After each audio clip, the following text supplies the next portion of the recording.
Now that you have seen the substantive bit of the performance assessment report, let's look at some of the other important things that are contained in the performance assessment report. Now, the performance assessment report, just after the executive summary, contains an introduction section. Now, this introduction section lays out the scope of the assessment, why the assessment has been carried out, who commissioned the assessment, things like that, and a brief outline of the TADAT framework, just a brief outline. The main detail of the framework is given in the annex. Now, the other thing that's contained in the PAR is the country background information. Now, this country background information is useful information for anyone reading the PAR, because it gives the context in which this assessment was done. It includes the country profile, the location, the main economic activities.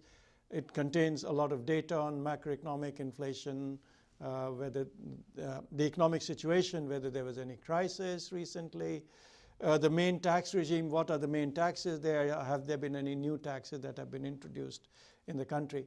It also gives the international framework in which the country is located, whether it is part of the ATAF or the IOTA or CEAT, etc.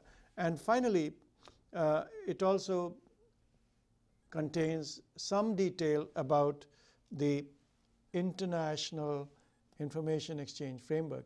Remember, these days countries are trying to cooperating a lot more in trying to prevent tax avoidance and tax evasion through exchange of information.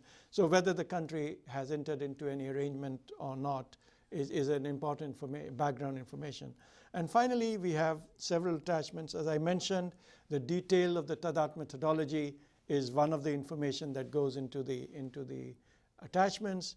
The country information, the more detail about the country information goes into the attachment. And very importantly, the source of evidence. All the information that was gathered during the assessment, during the mission, are listed in the attachment for each of the indicators. And so with all this, the performance assessment report becomes a complete report